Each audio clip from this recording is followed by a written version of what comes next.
have also imposed a 25% tariff on foreign aluminum, copper, lumber, and steel. Tariffs are about making America rich again and making America great again, and it's happening, and it will happen rather quickly. If you're planning to fly to the U.S. this summer, you might notice fewer flight options. New data shows a massive drop in demand for air travel between Canada and the U.S., forcing airlines to cut seats and scale back routes. 아메리카의 문이 닫히고 있습니다. 한때 끝없이 이어지던 줄이 사라지고 이제는 빈 의자만이 남아 있습니다. 세계 최대 경제 중 하나의 관문에서 무슨 일이 벌어지고 있는 걸까요? 최근 몇 달간 국제선 교통은 역사적으로 급락했습니다. 수치는 충격적입니다. 어떤 공항은 무려 70%, 다른 곳은 80% 가까이 줄었습니다. 단순한 계절 요인이나 일시적 위기로 설명되지 않는 붕괴입니다. 설명은 정치적 결정에서 시작됩니다. 알루미늄, 구리, 목재, 철강 등 외국산 자원에 25%의 관세가 부과되었습니다. 아메리카를 다시 부유하게 하겠다는 명분이었지만 그 여파는 국경을 넘어 체크인 카운터까지 닿았습니다. 외국인 관광객은 점점 망설입니다. 스스로를 닫아가는 나라에 굳이 더 많은 돈을 쓰고 싶지 않기 때문입니다. 즉각적인 반영은 하늘길에서 나타났습니다. 공식 통계에 따르면 캐나다와 미국 사이 좌석 공급은 급격히 줄었습니다. 수요가 사라진 것입니다.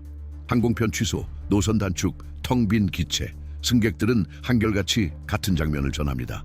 사람 없는 객실, 적막한 통로, 국제선을 통해 세계와 연결되던 터미널은 이제 마치 유령 도시를 떠올리게 합니다.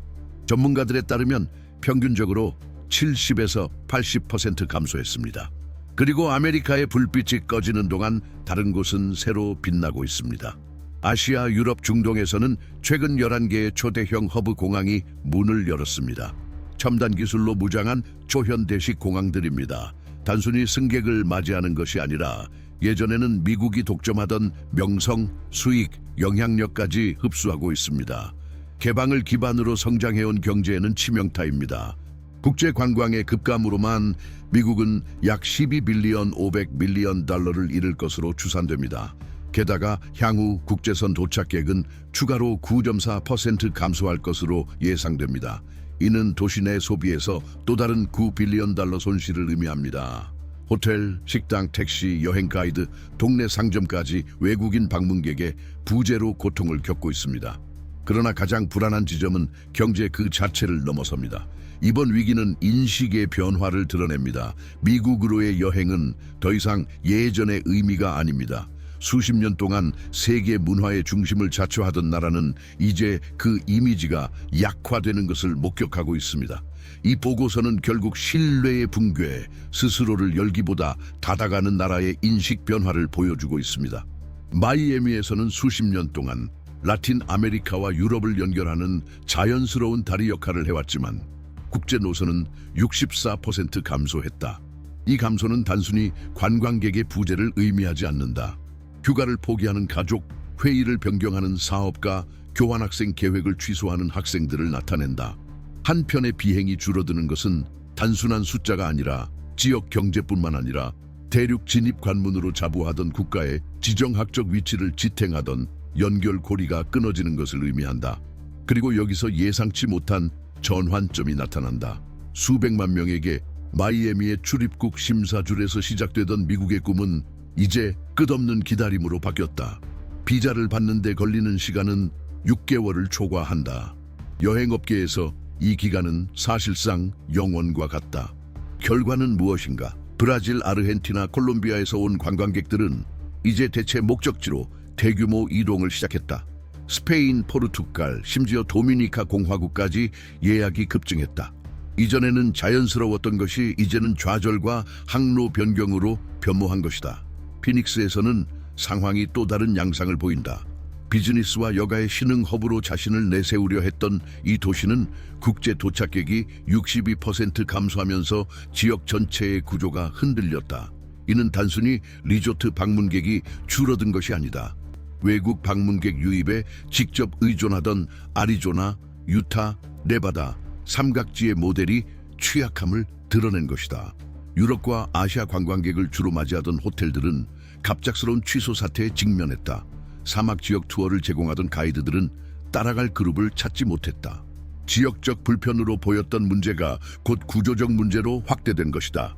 비행기가 착륙하지 않으면 일자리가 사라지고 사막 경제는 기후보다 더 심한 가뭄을 맞이하게 된다.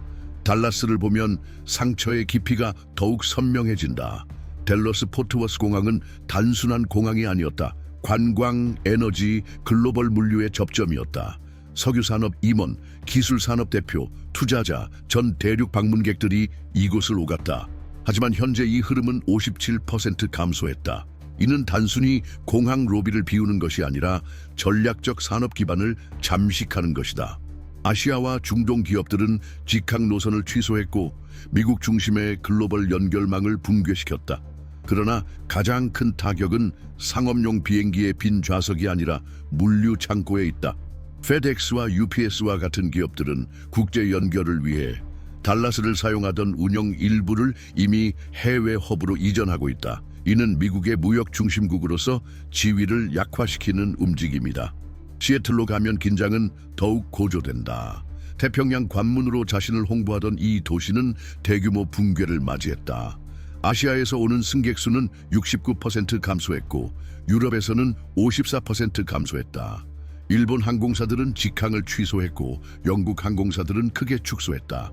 이 결과는 공항을 넘어선다. 도심 호텔의 평균 점유율은 겨우 45%에 불과하다. 외국 임원과 기술 회의에 의존하던 고급 레스토랑들은 빈 테이블로 운영된다. 전 세계 참가자를 끌어모으던 혁신 박람회조차 참석자를 채우기 위해 고군분투한다. 여기서 핵심은 무엇인가? 시애틀은 단순히 방문객을 잃는 것이 아니라 중요성을 상실한다는 점이다. 항상 글로벌화의 중심지로 자신을 제시해온 국가가 어떻게 국제 통로를 폐허로 만들 수 있었을까? 그 해답은 정치, 경제 그리고 글로벌 인식의 교차점에서 드러난다.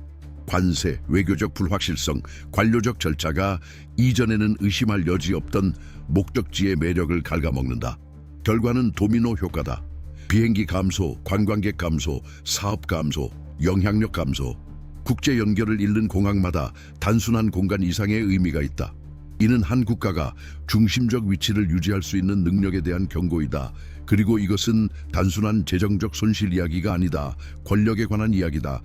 달라스에서 외국 임원들이 다른 경로를 선택하고 시애틀에서 아시아와의 직접 연결이 사라지고 마이애미에서 라틴 아메리카인들이 첫 방문지를 잃을 때 붕괴되는 것은 단순한 교통망이 아니라 미국을 세계 지도 중심에 유지하던 그 촘촘한 네트워크다. 포틀랜드에서는 경기 위축을 피부로 느끼는 노동자들의 이야기가 전해진다. 체크인 담당 직원으로 15년 동안 근무한 한 여성은 이제 자신이 알던 고객 수의 절반도 차에 되지 않는 상황에서 근무를 한다. 그녀는 어떤 날에는 8시간 근무 동안 처리하는 승객 수가 과거 성수기 1시간 동안 처리하던 인원보다 적다고 말한다. 결과는 단순히 긴 대기 시간의 단조로움이 아니다. 일자리를 잃을지도 모른다는 두려움이다. 국제 노선 축소는 항공사, 케이터링 회사, 청소 및 보안 서비스의 일자리를 위협한다. 취소된 비행기 한 편 한 편이 곧 위협받는 월급을 의미한다. 이전에는 긴 줄을 기다리던 택시기사들은 이제 빈 승강장에서 수시간을 기다리며 시간을 보낸다. 공항 터미널 내 작은 카페의 소유주들은 매출이 최대 70%까지 감소했다고 보고한다. 외국인 방문객 유입이 그들의 수입 대부분을 차지하던 경우가 많았지만 현재 고객층은 거의 전적으로 현지 주민으로 구성되어 있으며 매일 수천 명의 승객을 맞이하도록 설계된 사업을 유지하기에는 역부족이다. 뉴욕에서는 위기가 학문적 생활에도 극적인 양상을 보인다. 명문 대학에서 학부 또는 대학원 과정을 계획했던 외국인 학생들은 점점 더 많은 장애물에 직면한다. 비자 발급 지연은 가족들이 자녀를 보내는 것을 주저하게 만든다. 그 결과 기숙사와 강의실이 점진적으로 비어간다. 맨해튼의 전통적 대학에서 문학을 가르치는 안나 교수에게 이 변화는 명확히 감지된다. 그녀는 예전에는 학생 절반이 외국인이던 수업에서 이제는 2~3명만 외국인 학생이 출석한다고 말한다. 이는 단순히 수업의 역동성만 바꾸는 것이 아니라 도시대학 경험에서 늘 강조되던 다문화적 성격 자체를 변화시킨다. 숙박업계에서도 변화가 나타난다. 연중 거의 만실을 유지하던 호텔들은 이제 50% 이상 점유율이 떨어진다. 대형 체인의 지원을 받지 못하는 관광지 소규모 숙소들은 문을 닫을 위험에 직면한다. 수십 년 경력의 직원들은 해고의 임박한 위협에 직면하고 있다. 많은 가정에게 유일한 선택지는 보장 없는 단기 계약직기를 받아들이는 것이며 급여는 더 낮다. 불안감이 늘 세계에서 가장 많이 방문되는 도시 중 하나에서의 삶이라는 약속과 함께 따르던 낙관을 대체한다. 보스턴에서는 여파가 식당, 박물관, 서점까지 직접적으로 미친다. 외국인 학생 수의 급격한 감소로 이들을 중심으로 형성된 경제적 체계가 쇠퇴하기 시작한다. 대학들은 교환학생 프로그램에서의 수익 감소를 보고한다. 음식, 교통, 교재를 제공하던 소규모 업체들은 재고를 줄이고 직원을 감축하며 일부는 영업을 중단한다. 악순환이다. 학생이 적으면 고객이 적고 고객이 적으면 일자리가 줄고 일자리가 줄면 현지 가정의 안정성도 줄어든다. 미국 최남단 마이애미에서는 경기 위축의 신호가 과거 라틴 아메리카 억양으로 북적이던 해변에서 나타난다. 브라질, 아르헨티나, 콜롬비아 관광객으로 붐비던 오션 드라이브의 레스토랑들은 이제 성수기에도 빈 테이블을 맞이한다. 외국인 손님의 팁에 의존하던 직원들은 이전 수입의 절반만 받는다고 불평한다. 해변 호텔들은 근무 시간을 줄이고 룸서비스를 축소하며 리노베이션을 연기한다. 기회를 찾아 이주해온 노동자들에게 미국의 꿈은 체납된 청구서와 불확실성 속에서 서서히 사라지고 있다. 올랜도에서는 앱 기반 운전 기사들이 테마파크로 가는 외국인 승객이 점점 줄어드는 것을 보고한다. 라스베이거스에서는 고소득 국제 방문객 감소로 카지노들이 어려움을 겪는다. 관광 지역의 소규모 가족 사업체들도 여행을 포기한 고객으로 인해 타격을 입는다. 이 드라마는 또 다른 영역에서도 드러난다. 바로 미국 가정의 삶이다. 방문객이 줄면서 관광 관련 많은 일자리가 줄어든다. 이전에는 안정적이던 노동자들도 이제는 갑작스러운 해고에 취약한 단기 계약직으로 생활한다. 불확실성이 가정 안으로 새우며든다. 공립학교에는 더 많은 지원 요청이 들어오고 가족들은 임대료를 지불하거나 건강보험을 유지하는 데 어려움을 겪는다.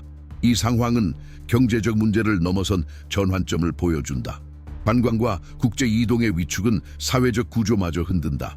전체 커뮤니티에서 외국인의 부재는 단순히 금전적 손실만이 아니라 문화 교류, 다양성, 활력의 상실을 의미한다. 수세대에 걸쳐 미국은 세계에 자신을 권력과 영향력을 발산하는 중심으로 소개해왔다. 뉴욕은 브로드웨이 공연과 월스트리트의 금융 활력을 세계에 보여주었다.